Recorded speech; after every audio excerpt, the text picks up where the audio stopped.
Okay, I see some hearts getting deposited in the basket. How we doing? Got a good start. I want to remind everybody, we also have evaluations for the day's programs on the tables. Before you leave today, if you take a few minutes to fill those out, our program committee deeply appreciates your input as they will start on Monday morning working on next year's spring forum. So your thoughts about our presenters and our program today, and then also any thoughts that you might have on things you'd like to see in the future. Let's see if I can make this work. Oh, I can. I think.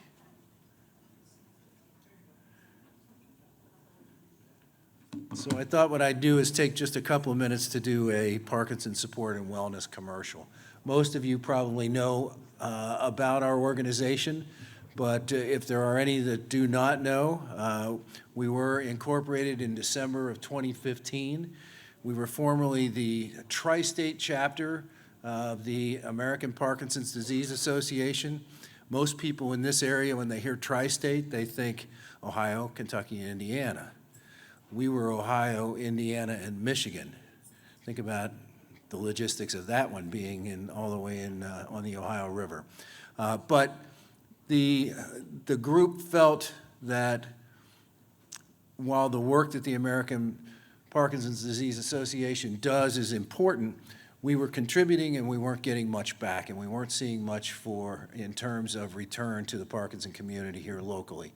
So the organization decided to separate, incorporate as Parkinson's Support and Wellness, with a focus on three major parts of our mission, but it's all wrapped around regional service. We are not part of any national organization.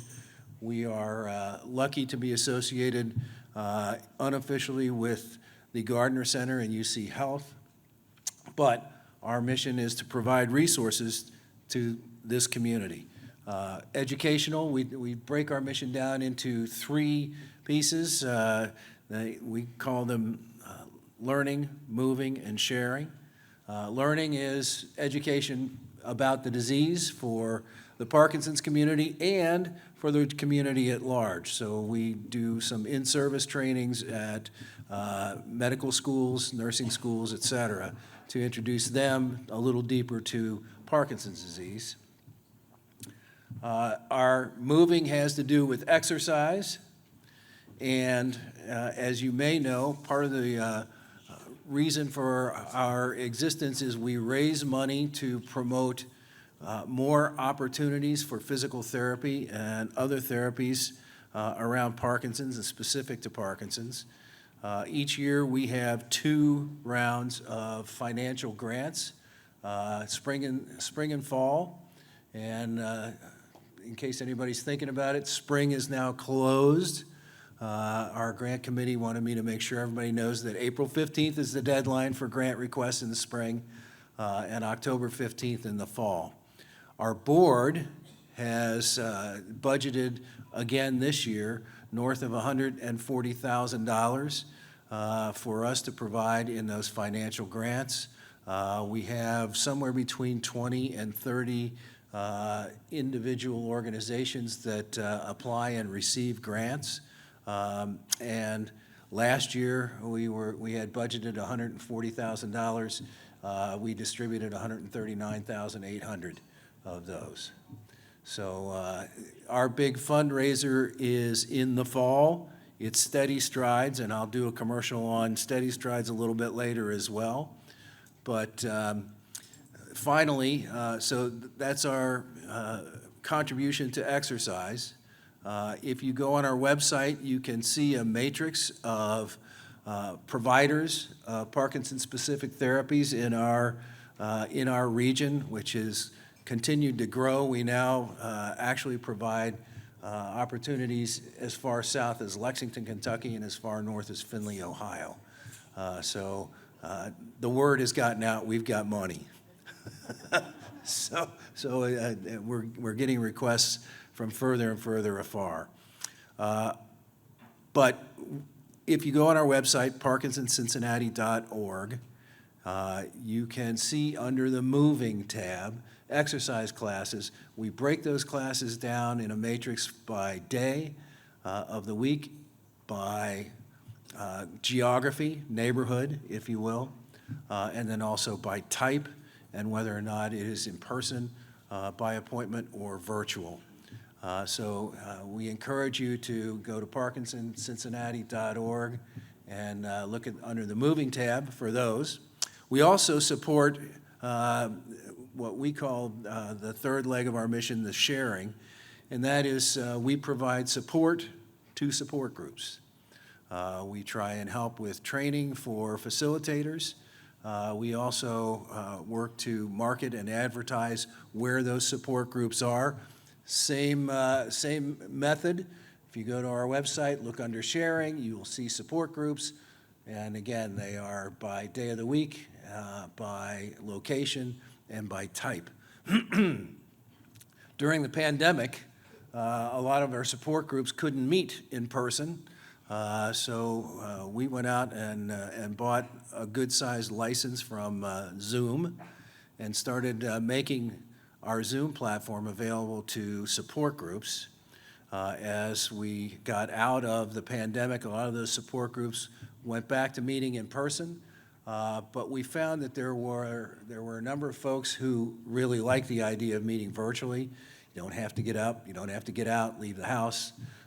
So we've continued 2 virtual support group sessions. They're on the second Monday of each month, one for caregivers at 1 o'clock in the afternoon, one for persons with Parkinson's at 3.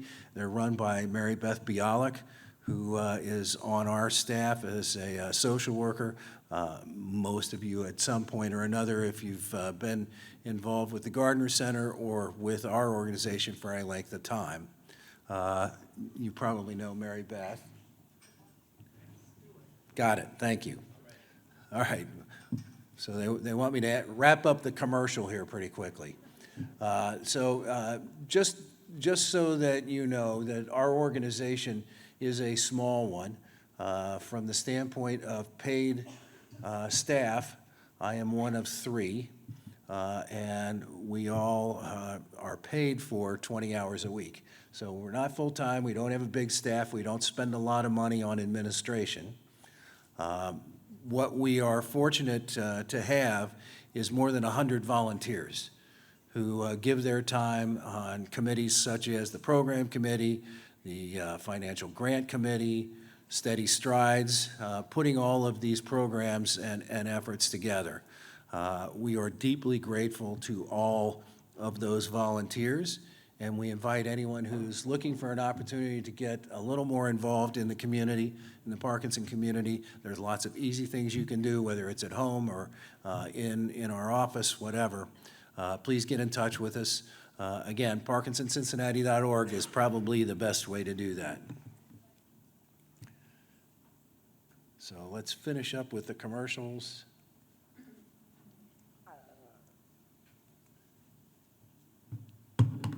We'll come back to Steady Strides. I want to introduce our next presenter, Stuart Solomon, who is the owner and chief everything officer for his company, Senior Resources. And Stuart will have an interesting discussion about continuum of care and how to wade through the services that can be available to you, especially from a residential or living standpoint. We will have questions afterwards, so and then after that, we'll get ready for lunch. So, Stuart, you want to come up?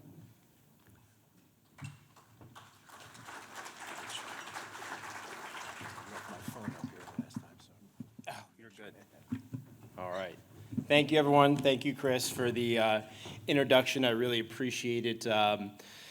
Working with Parkinson's Sport and Wellness, our organization has been helping and providing resources for a number of people and helping this organization through the years. So we're really, really excited to continue our relationship with PSW, and I'm happy to be speaking with you guys today to just give you a little information about Senior Housing 101 and what that looks like for people. So just a little bit about me. I am from Cincinnati, Ohio, born and raised. I grew up in Blue Ash and moved about, a half mile away. I live in Montgomery now. I went to Ohio University, go Bobcats for those Bobcats out there, and studied healthcare administration. Then I went on to Xavier to get my master's in health administration.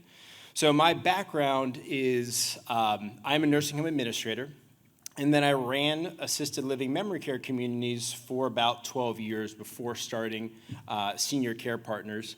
I started that about 6 years ago in my basement, and now we've gone up to the guest bedroom. So we now have a window, which is very nice, and yes, and so we cover all of Cincinnati.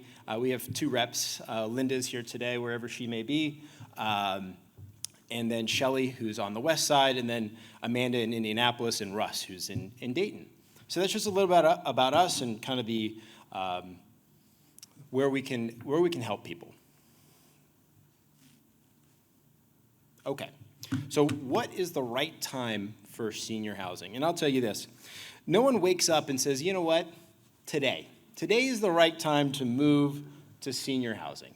Usually we have to have, as it was put today, that come to Jesus moment where it is inevitable that you may need some additional support.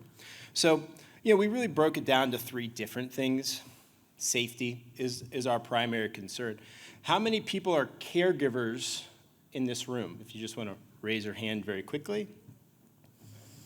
So according to the Assisted Living Association of America, over 60% of our caregivers pass away before the people that they are providing care for.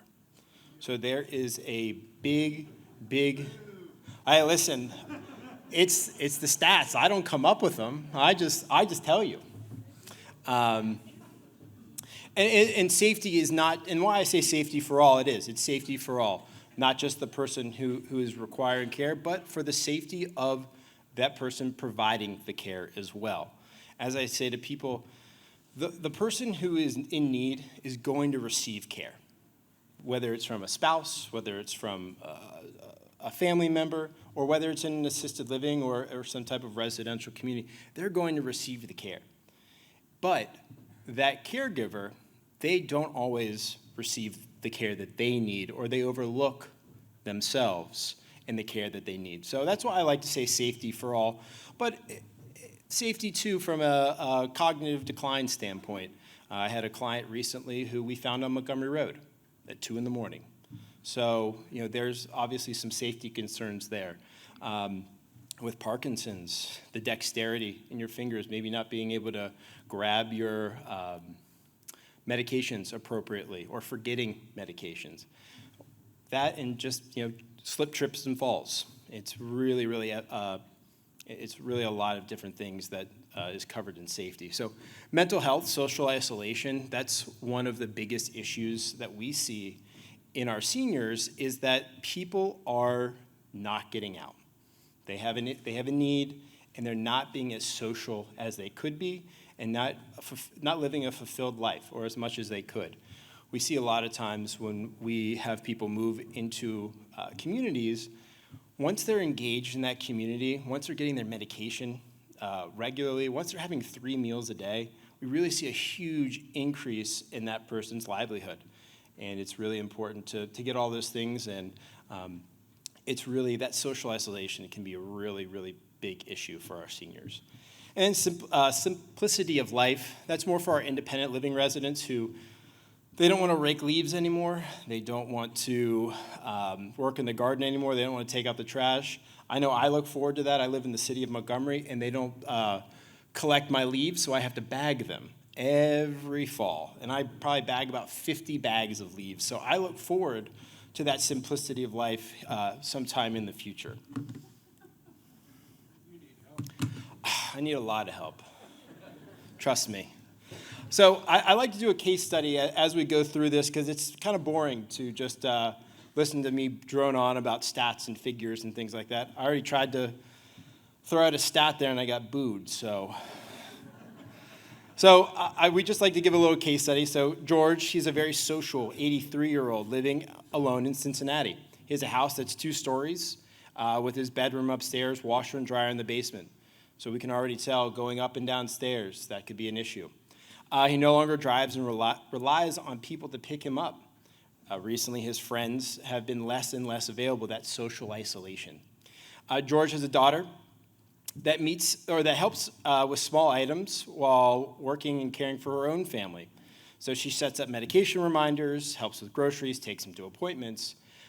George has a history of falls due to high blood pressure. He has diabetes that he monitors himself and takes medications in the morning and at night, but has become forgetful, that safety issue. So let's talk about Medicaid, Medicare, and private insurance. Honestly, I could sit up here and talk about 3 hours about these individual things. These are just a very generic overview.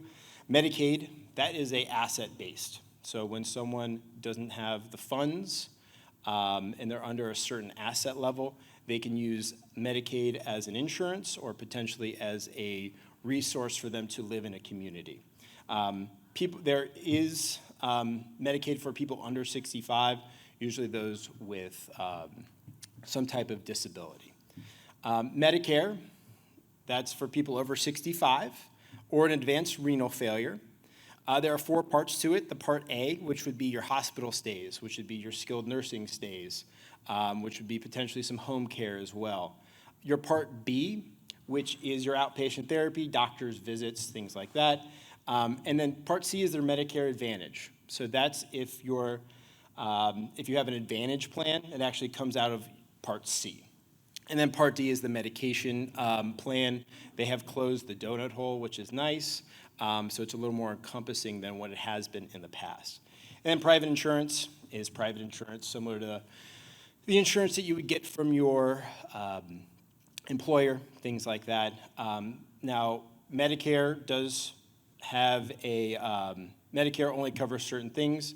There is that private supplemental insurance that you can buy, AARP, Aetna, Humana, the laundry list of companies. So let's meet George again. He was stepping out of the shower and fell. He lives alone. He was unable to make a phone call.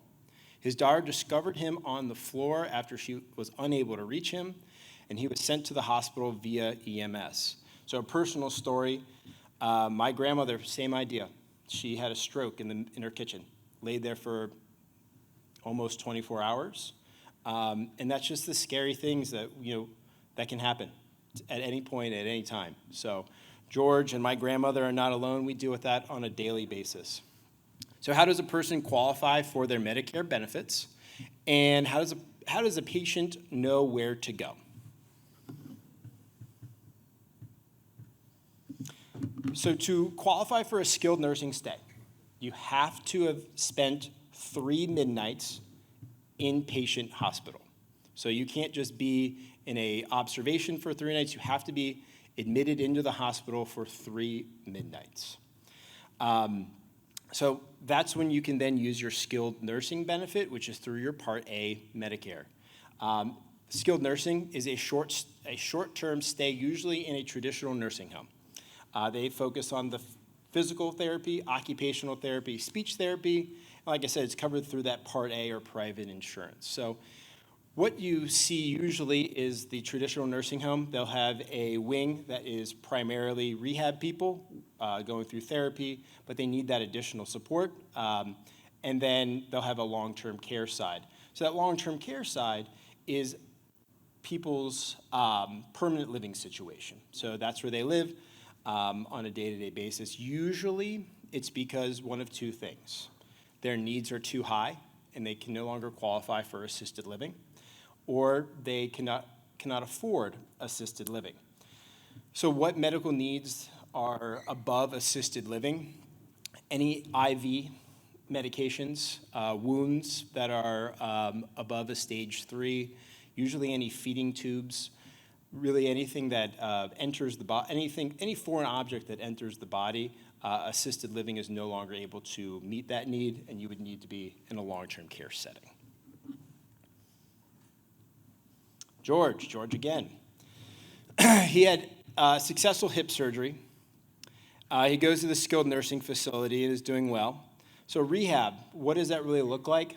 It's usually about an hour to 2 hours a day, 6 to 7 days a week. And it's really focusing on getting back to your new or your baseline, potentially a new baseline. His daughter has noticed that dad has become more forgetful after surgery, which is very common with going under anesthesia.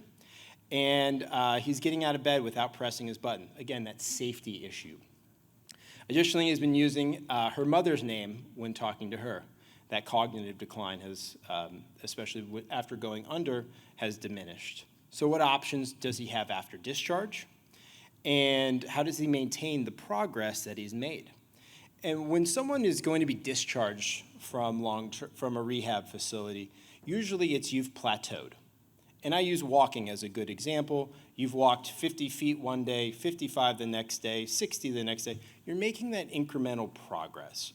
Once you've hit 60 and now it's 59, 58, 61, you've kind of hit that plateau. And that's usually when a discharge is coming. And that's what they look for when discharging residents. So home health versus private duty care. A big misconception. A lot of people confuse the two. Honestly, sometimes I confuse the two, and at least in the name. So home health. Home health is when the therapy company comes to your home and continues your therapy. That's basically outpatient therapy that's coming to your home. That's continuing with your physical therapy. That's continuing with your occupational therapy and potentially your speech.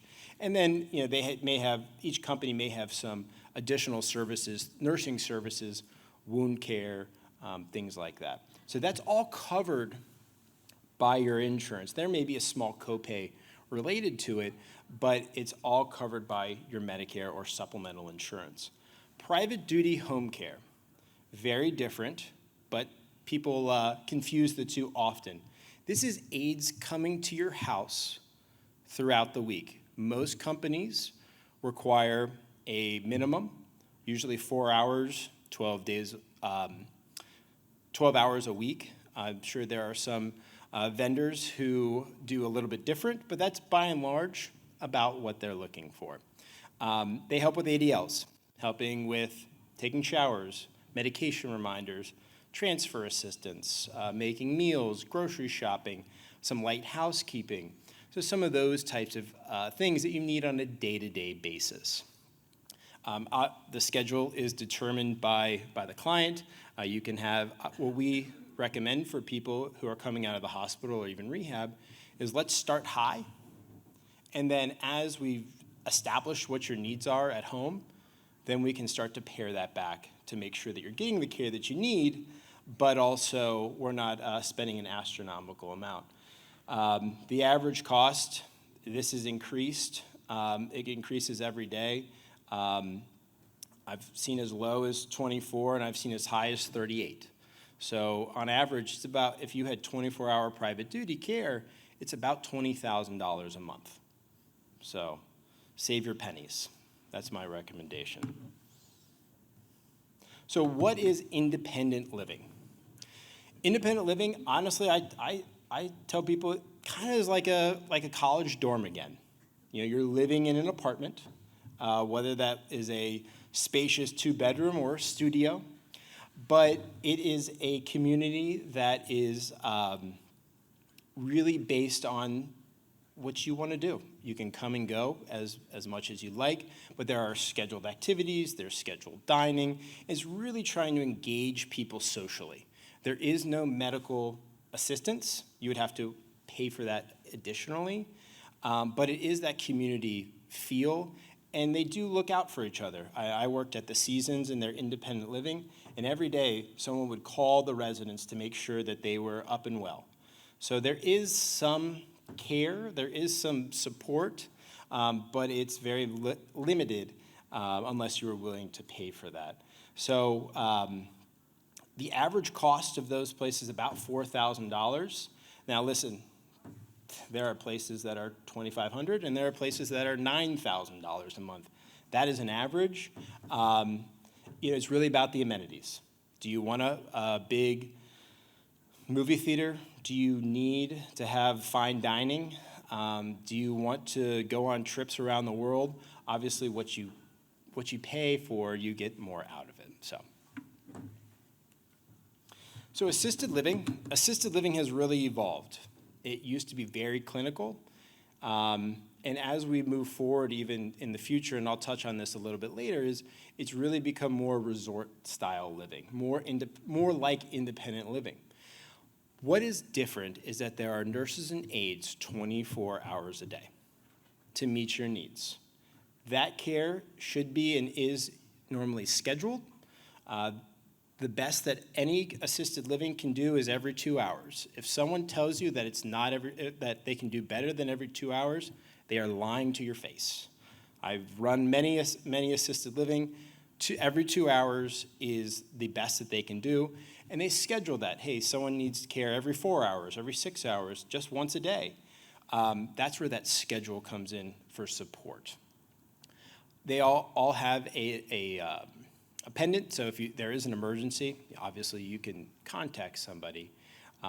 But the care that is included is those ADLs, medications, though they can provide all the medications, they store them, they order them, oh,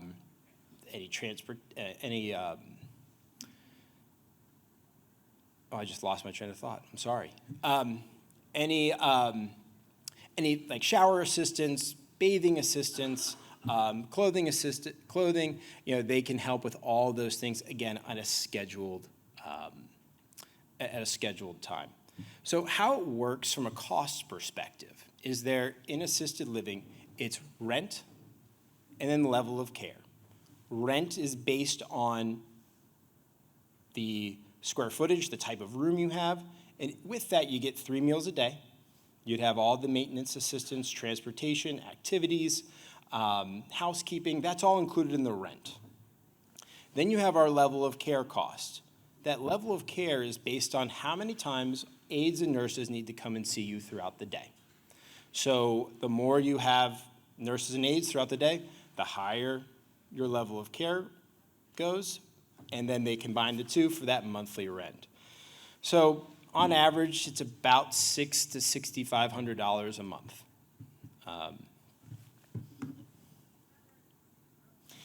Memory care. So memory care is a specialized, secured area within the community. And what I like to liken it to is a cruise ship. You have a small room on purpose. And the reason you have a small room is because the way that it's set up, they want you to engage throughout the day. So instead of saying, hey, come back at 10:30, our memory care residents can't normally read their watch. The activities, the dining, everything comes to them throughout the day. So after lunch, we transition to an activity. There's a rest period, then lunch, and then an activity. So it's all coming to them in usually a bigger kind of centralized room. But they are, from a care perspective, they will give any type of care that you need. It doesn't matter what you need. There is no level of care charge for the most part. It's all inclusive. And that's because our memory care residents may one day need limited care, the next day they need total care, the next day they're somewhere in the middle.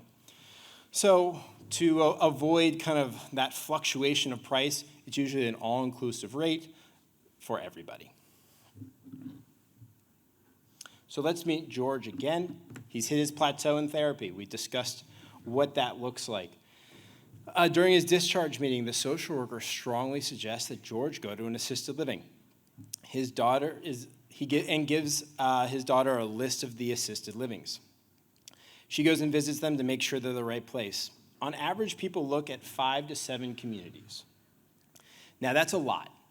When we're helping families, we try to limit it to 3 to 4 because we know, based on their level of care, based on their financial situation, and based on location, what would actually suit them best. And each visit is about an hour.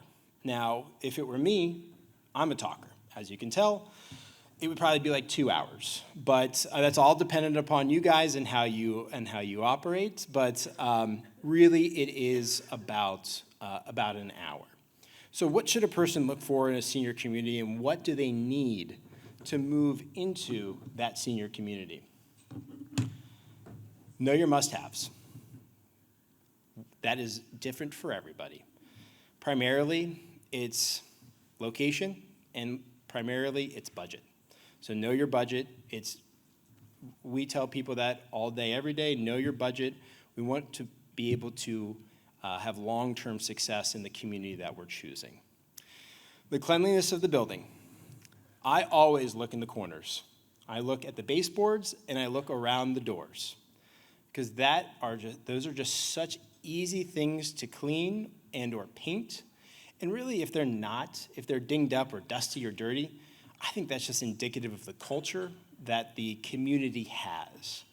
I use this as an example all the time, Maple Knoll. Maple Knoll, there's some areas in Maple Knoll that have not been updated since probably I was born in 1988. I know I'm very young. I'm just telling you, that's the last time they updated anything, but it's spotless. And again, that's indicative of the culture that community has, that they are taking care of what they have. Staff longevity, I tell people this all the time. I don't know how many nurses and aides have been fired or have been hired. I don't know that. What I do know is that the executive director, the director of nursing, and the director of sales, whether they've been there for a long time. And if they've been there for a long time, there's continuity of care. People understand the expectations, and there's a positive culture within that community that promotes well-being. I always suggest to do a lunch tour. Why? Because you're going to be able to see people. If you were to go at 2 o'clock in the afternoon, most people are taking a nap, and it's going to look like a ghost town.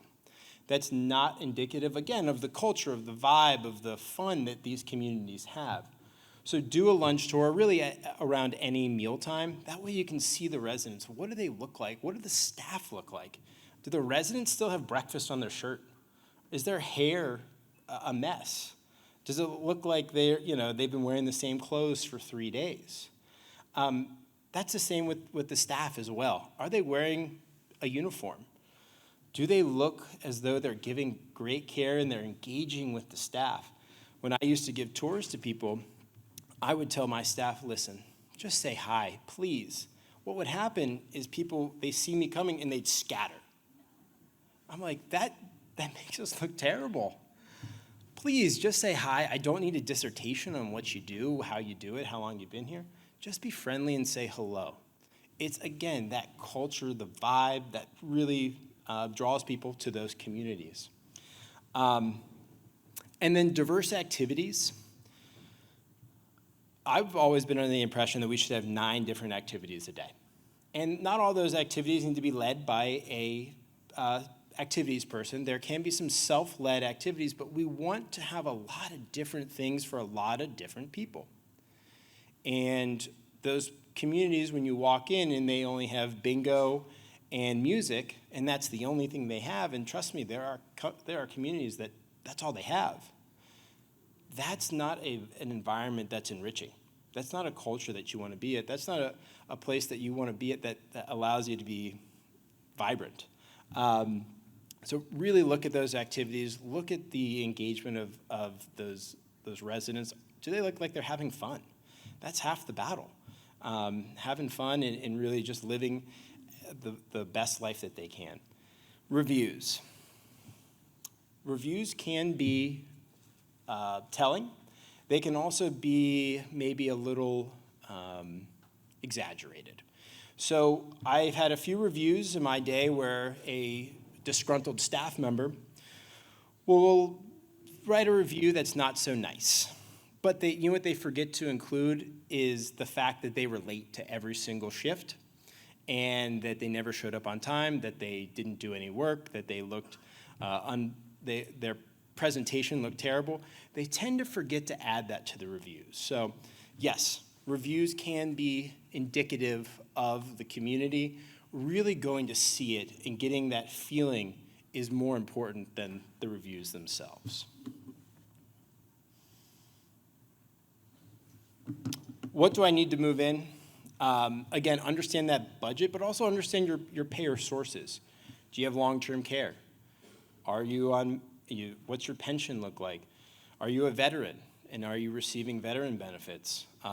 Is this something, is Medicaid going to be in your future? So really understand where that's coming from. Move-in documents, pretty simple. They'll give you a big packet. You're going to have a bunch of homework to do once you sign a lease. But really what's critical is that history and physical form from the doctors. The doctor has to sign it, or else you cannot move in. That is a state of Ohio requirement. Powers of attorney, living will, please have those. I mean, you don't necessarily have to have them. It becomes very challenging, especially if we're talking guardianships, things like that. So please get wills, powers of attorney. It makes life a little easier for your families, for the community. So please get those. I cannot implore you enough to do that. Obviously, a signed agreement, and then a face sheet. The face sheet might actually be the most important. That's who we call in case of emergency. So the power of attorney may be the daughter that lives in Arizona, but the emergency contact is the son who lives in Milford. So make sure that you are really, really detailed with all of those things. Furniture. 99% of the time, these apartments come unfurnished. You will need to bring your own furniture. Now, we've had people that buy all new furniture. They go to Value City, pick up 5 or 6 things. It's delivered to the community. It's set up for them. They move right in. Obviously, you can bring your own. I always recommend that you do bring a little piece of home with you. Depression, anxiety, that's really prevalent with our seniors, especially moving into these communities. I know we talked earlier today about the feeling of loss. Well, these people have lost their homes. They've lost their perceived freedom. They may have lost a spouse. So bringing that piece of home may provide that comfort that they need to go through this life transition. Clothing.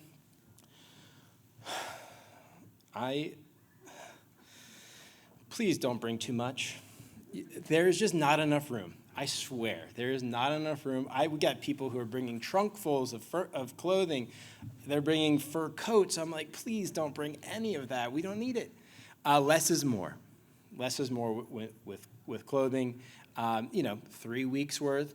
And a lot of these places have storage units that you can rent to flip out some of your heavier clothing or heavier winter clothing.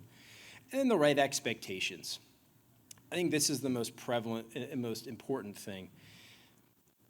These communities are people helping people. People aren't always the best. People make mistakes. It's never going to be perfect. What I tell people all the time is it's not about things going wrong. It's about what happens after things go wrong. How does that community, how does that company respond to that negative situation?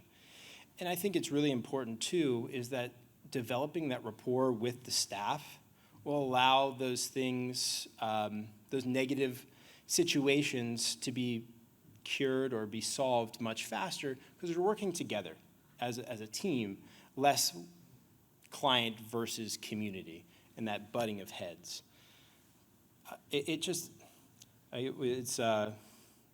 You catch more flies with honey. It's kind of the same idea.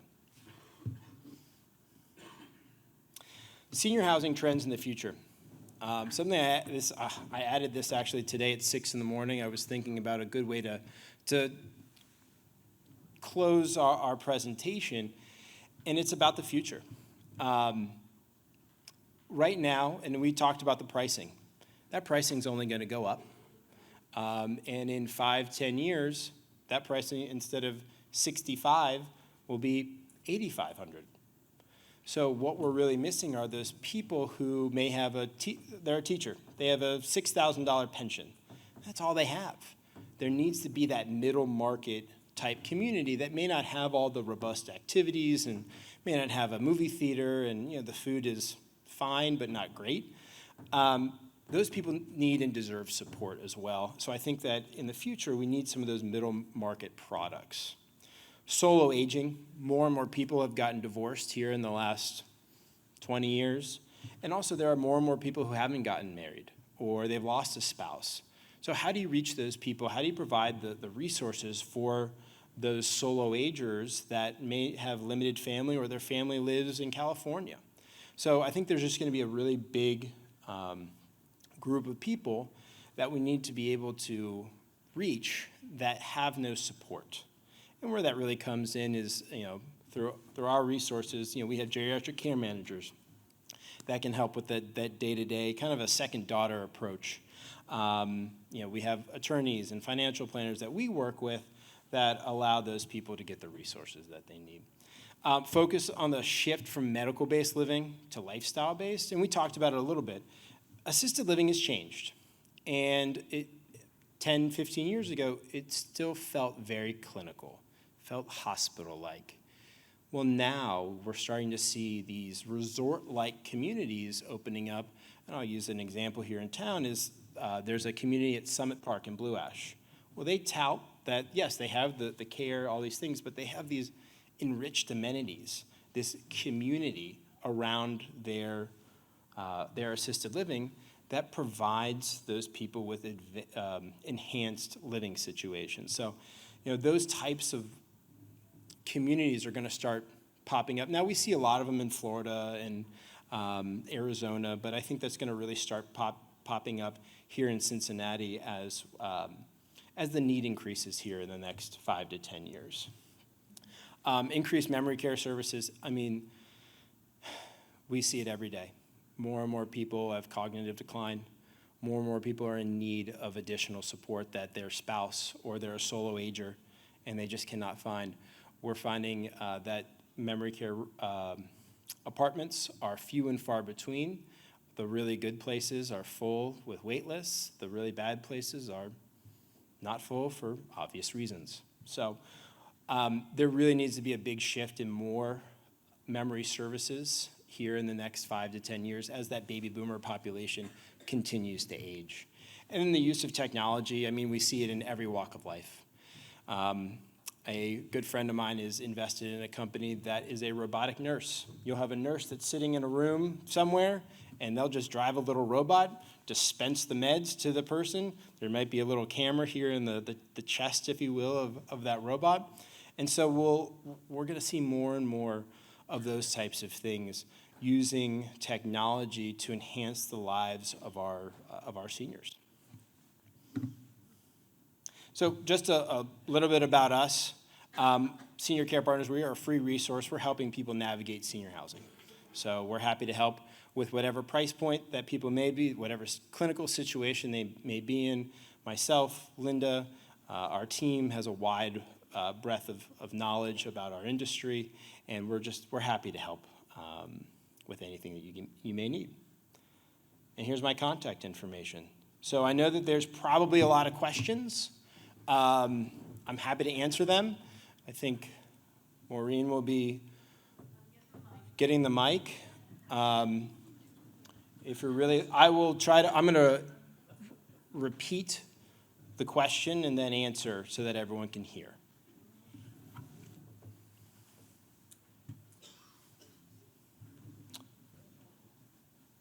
Who's got a hand? Okay. I'll mark your second.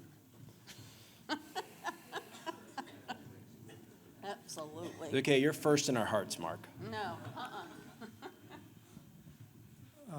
Hello, I'm just wondering, what is the state of the quality, the overall quality of independent and assisted living in Cincinnati? Did everyone hear that? It's about what is the quality? Well, I'll start that by you get what you pay for. Again, talking about from a quality perspective, again, no one knows, every aide and every nurse in every community.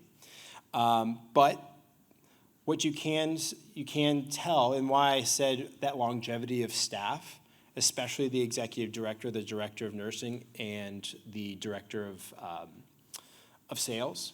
That triangle is kind of the heartbeat of the community. And if in our industry, it's very cutthroat. If you are not performing, you get fired very quickly. So if you've had that trio that has been together for a long time, you just know that the quality is better because they've been able to provide quality care, and that's because they have more people stay longer, the longevity of their residents. And then honestly, it's how you feel when you walk in. I hate to, there's not really a metric for that, but do you feel comfortable in being there? It's never going to be perfect, but at the end of the day, it's about continuity, and it's about making sure that you're in the place that makes you feel the most comfortable. It will never be, as I said, it'll never be perfect, and quality is sometimes fluctuates. That was a long answer to a short question. I'm sorry. Yes, sir. Based on very limited investigation, it seems the retirement communities suggest you get in there while you're independent. Yeah. You get some kind of preferred care as you move into assisted living, et cetera. Right. Is that true in your experience? So the question is should you go early, essentially, and should you go into independent living and then work your way through that continuum?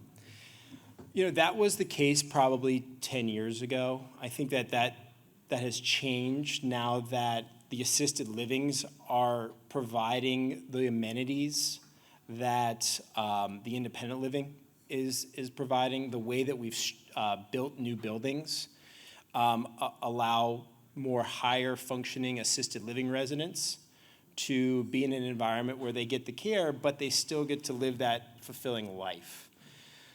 My suggestion is always go earlier rather than later. And being in a community and going early as an independent living resident, you get to know the staff, you get to learn the expectations, and you get to understand what it looks like kind of as you go through that continuum. Obviously, the more information you have, the better.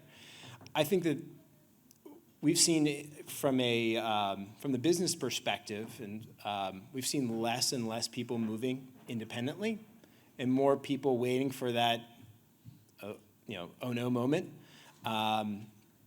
So we've seen less independent living people and more assisted living people, and so the deals are to be had, I guess, in the independent living side if we're looking for a deal.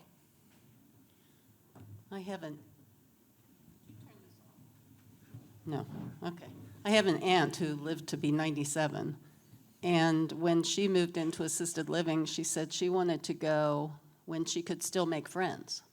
So she actually moved into independent living for the last 13, 14 years of her life. Yeah. At different times, she needed more assistance, and she hired aides, but I thought that was a good point. And You that's know, what we're you don't seeing. want to wait for that Yeah, and that's what we're event. seeing too from the independent living side. I'll use the Seasons and Evergreen as an example, is within their independent living, they have hired their own private duty staff to meet your needs on a 15-minute increment. So you can still live in independent living, or you have a couple that one needs some care, one is independent. You can still get the care that you need while staying in that independent living environment. I just want to piggyback on that. I'm Linda. I work with Stuart, and I guess I'm going to be working with some of you at the NeuroFit group in June. But I have a client now who is in the independent living at Seasons and had a stroke and has some memory care decline, so a cognitive decline. So he's now at the rehab. And all the friends from independent living, to piggyback on what Maureen's saying, all of his friends and buddies from independent living are visiting him at the rehab. So unfortunately, he'll probably have to go to the assisted living. I say unfortunately because, nobody wants to continue to decline, but unfortunately they will at some point. And it's great though, because they're gonna choose to stay in the community because he'll still be able to do things with his friends. So there is a lot of value to get started earlier and to know where you are and to be there when you can enjoy everything.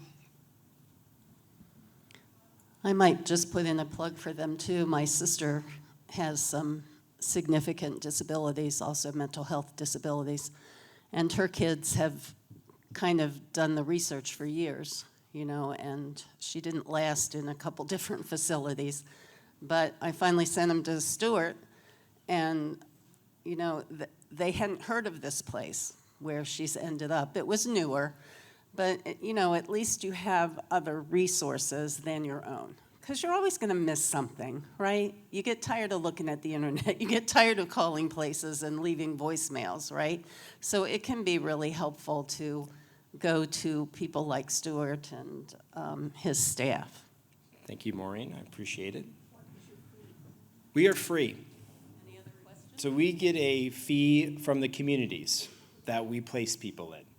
So we have contracts with over 100 communities in the greater Cincinnati area, Northern Kentucky, Indiana, Dayton, through Columbus. What's nice is, like I said, I started this company in my basement, so we're not a franchise. So we've moved people Arizona, Florida, Philadelphia, New York City, Virginia, now I'm thinking Columbus, Cleveland, Indianapolis. I mean, so we were able to help people wherever they are. Yeah, we get a lot of people, daughter lives in Cincinnati, mom still lives wherever. And we also bring people here as well and have those resources to help navigate that. So one of the arguments that I have heard for moving sooner rather than later, going back to your question, is that if there was an urgent situation, that there's a very long wait list everywhere, and if you're not already in, you can't get there. So what is the state of that situation in the city of Cincinnati? So that's a great question. And a lot of those long wait lists are actually some of the more independent living places that, and there's some wait lists in some established communities. In assisted living, the average length of stay is 18 months to 2 years. So there's always some turnover. Where we get a wait list normally is that a person doesn't like the layout of the apartment. They want a one bedroom, but there's only studios. Or I have a client now, they only want to go to two bedroom. They only want a two bedroom. Well, there aren't many two bedrooms out there. So just giving them the right expectation, like you may have to go on a wait list, or you may have to move into a studio or a one bedroom to then jump to the top of the wait list because you're already a resident there. Once a two bedroom opens, then you can move into that two bedroom. So I would say that the wait lists are two things. One is the apartment style. The other is usually, and I always find this funny, is the senior themselves getting on the wait list so that their kids get off their back. So there's a lot of that. It's funny when we're talking with clients and, hey, we want to go to these specific places, and there's a wait list. Or when I was running communities, the person who got the apartment was always like the 8th person on the wait list. People are just on the wait list to be on the wait list. So I would suggest, yes, getting on the wait list, but it's much easier. Get into the community early. Enjoy what they have to offer. Enjoy that community feel. And then if you don't like the apartment, you can move. What usually happens is that people end up liking or are okay with the apartment. And you just have to think of it, well, we don't want them to be in their apartment. We want them to be out and engaging. And for those people who don't like to engage, what's the difference between a one bedroom and a studio if you're going to sit in your chair all day? So there's just some small things that as you go through the process, we get to talk about. So don't let them tell you that there's a wait list. It's just it's the room style. Do you have any opinion on the differences between for-profit ownership and not-for-profit ownership? They all want to make money, FYI. They all want to make money. What it is I think there's just some endowment with the not-for-profits that allow them to maybe do some different things, especially from a funding perspective. A lot of these not-for-profits have some indemnity funds that allow people, if they've run out of money, to stay. that's really the biggest. Listen, they still want to make money. They still need to pay their staff. They still need to do all these things. Here's the trick, and hopefully I don't see any is sometimes they'll make you do a financial document that shows your assets, and they may not accept you on the front end because your assets are at a certain amount. So save your pennies is what I'm saying.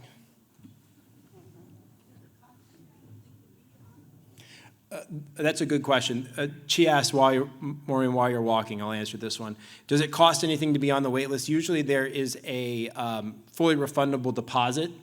The cost of that varies, $500 to first month's rent, but it's usually fully refundable. So if you can afford to give them $3,000 or whatever it may be, get on the wait list. That's a great presentation, Stuart. Thank you. I just wanted to say that I'm so blessed to work at a facility that when people are touring and they come into my space, my welcome to them is welcome to paradise. Yeah. It is such a blessing to be able to feel that way, working every day in a space that you feel is so incredible. And I think that's a testament to just the change in the thought process to living in a community. It's no longer one flew over the cuckoo's nest. It's being in a resort. And I think yes, the food is important. It's really the care and the activities person. If that activities person can create an environment that's fun and engaging, that's worth its weight in gold. I assume you're an activities director. Wellness. Yeah, you're okay too. You have the hard job. I wouldn't want your job. I don't have a question, but you've not said anything about continuing care. Continuing care. I live in a facility that is not-for-profit, Yep. and it's continuing care. And that means you can come in as independent living, and if your needs change, you're right there. You don't have to move anywhere. Right. Yes. So that's the positive of kind of Mark. We touched on that with Mark, is that independent living, as you need, you come in independent, as you need more care, as that changes, as your needs change, there are some support and resources on site, right there, so that they don't skip a beat with what your needs are. So there are a lot of different types of communities out there. It's all what makes you feel the most comfortable. Is that referring to legacy care? So that's yes. Yes. It's all about the dollar sign, yes. Any other questions? Here's one. Get my steps in. Super Dito on your presentation, and especially the first of the 17, the continuing care. So much time for patients, but you rightly point out, I know our Maple Lowell, where you were talking about, I drive past every day, and I drive past a memory care center. Yeah. I see it almost never empty. I've never been in one, but I just got a caregiver, 19, who hired by the council of, the Ohio Council, has a baby 2 years old, services patients all over Cincinnati, drives every day to drop her kid off up there, comes down and works in this memory place. He's got 60 patients, 4 people to take care of them. One I ran who sits up in the front office, painted the damn door, I guess. Yeah. She said on a bad weekend, maybe she has 3 or 4 people to prepare for the mortuary. She has to put on a double layer of clothes, and she puts toothpaste up her nose so she can handle the putrefaction. She doesn't have a real good environment. Yeah. So I hope you guys are doing your part to help the caregivers as well as I'm sure you are. Of course. That's, as I kind of joked at the wellness director, that's a hard job. The hardest job is being a caregiver. I am a STNA, so I've worked as an aide. It's no fun, but it takes a special person to do it.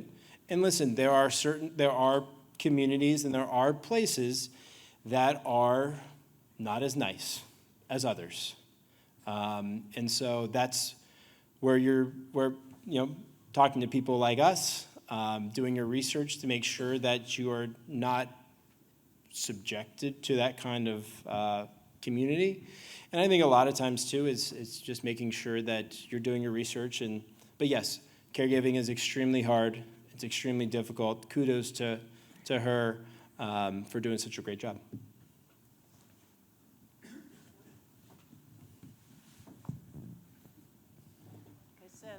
I like the questions. These are good. It's way better than giving a presentation. One thing I didn't hear you mention, if you're looking at a place, Yeah. is see how much the management, the administrator, is out on the floor? Yeah, I think that's part of just making sure that you're looking at the staff. That's why I always say go during that meal time. That's when you're going to see most of the staff out and about. There's, as a former executive director and nursing administrator, the old adage is managed by walking around, and it's important. I mean, listen, there are directors that don't. And their community might be great, but that's why sometimes I say sometimes it's about feel. Do you feel comfortable in going there? Did you see that executive director? Did they introduce themselves? Do you see the director of nursing, or it's not just the salesperson? So I think that's where it's indicative of the culture of the community is really important when you're looking for places. So yeah, that's a great point. Okay, I only have 12,000 steps in so far. What's another 3,000? Did somebody have their hand up? Okay, I'm letting Chris wrap this up. Thank you, Stuart. Thank you, guys. Great job, as always. We really appreciate it. Absolutely. Thank you.